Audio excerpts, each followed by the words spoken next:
ಯೋಗ್ಯತೆ ಇದ್ರೆ ಮಾತ್ರ ಸಿಎಂ ಬಗ್ಗೆ ಮಾತನಾಡಬೇಕು.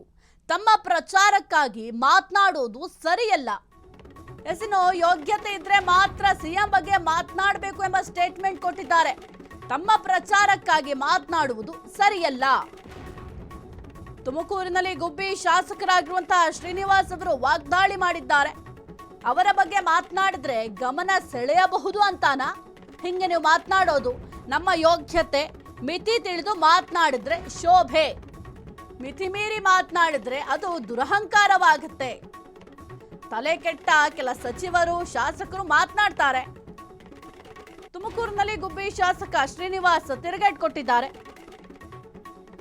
ಹಾಗಾದ್ರೆ ಏನ್ ಮಾತನಾಡಿದ್ದಾರೆ ಶ್ರೀನಿವಾಸ್ ಅವರು ನೋಡೋಣ. ಜಾಸ್ತಿ ಸಚಿವರು ಶಾಸಕರು ಮಾತಾಡ್ತಾರೆ.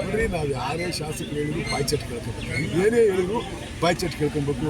ಇಲ್ಲ ಪೇಪರ್ನ ಬರಲಿ ಅಂತ ಹೇಳ್ಕೊಬೇಕು, ಇಲ್ಲ ನಾನು ಈ ಥರ ಹೇಳಿ ದೊಡ್ಡನ್ನ ಥರ ಬಿಂಬಿಸ್ತಾರೆ ಅಂತ ಹೇಳ್ಕೊಬೇಕು.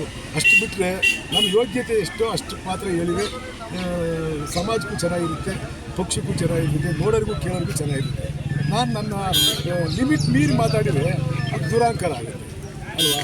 ಅವ್ರು ಏನೋ ಮಾಡ್ಕೊಂಡವ್ರೆ, ಅವ್ರು ಯಾರು ಮಾತಾಡಿದ್ರೆ ಈಗ ಸಿದ್ದರಾಮಣ್ಣ, ಡಿ ಕೆ ಶಿವಕುಮಾರ್, ಹೈಕಮಾಂಡರ್ ಮಾತಾಡೋದು ನಾನಿದ್ನ ಇಲ್ಲಿರೋ ಶಾಸಕರು 237 ಜನದಾಗ ಯಾರಿದ್ರು? ಯಾರೋ 2-30 ಮಾತಾಡ್ಕೊಂಡವ್ರೆ. ಅವ್ರಿಗೆ ಅವರೇ ಡಿಸೈಡ್ ಮಾಡಬೇಕು. ಸುಮ್ಮನೆ ಏನು ಏನಾರ ಬೆಳಗ್ಗೆ ಸಾಯಂಕಾಲಕ್ಕೆ ಉಜ್ಜಕ್ಕೆ ಏನಾರು ಬೇಕು, ನಿಮಗೆ ಯಾರು ಬಾಯಿ ಬಿಡ್ತಾರೆ ಅಂತ ಹೇಳ್ಬಿಟ್ಟು ನಾನು ಕೇಳ್ತೀರಿ ಅಷ್ಟೇ. ನಾನೇನೂ ಹೇಳೋಕ್ಕೆ ಇದರಲ್ಲಿ ನನಗೆ ಅದ್ರ ಬಗ್ಗೆ ಅಧಿಕಾರ ಇರೋರೆ ಸಚಿವರುಗಳೇ ಮಾತಾಡ್ತಾರೆ. ಅದೆಲ್ಲ ತಲೆ ಕೆಟ್ಟವ್ರು ಮಾತಾಡೋದಕ್ಕೆಲ್ಲ ನಾನು ಯಾಕೆ ಉತ್ತರ ಕೊಡಲಿ? ನಮ್ಮ ಯೋಗ್ಯತೆ ತಿಳ್ಕೊಂಡು ಮಾತಾಡಿದ್ರೆ ಸರಿ ಇರ್ತದೆ. ಸುಮ್ಮನೆ ಏನೇನೋ ಮಾತಾಡ್ಬಿಟ್ರೆ ಇವ್ರು ಹೇಳೋವೆಲ್ಲ ಆಗ್ತಾವ? ಚಟಕ್ಕೆ ಮಾತಾಡ್ಬೇಕು ಅಷ್ಟೇ. ಜಾಸ್ತಿ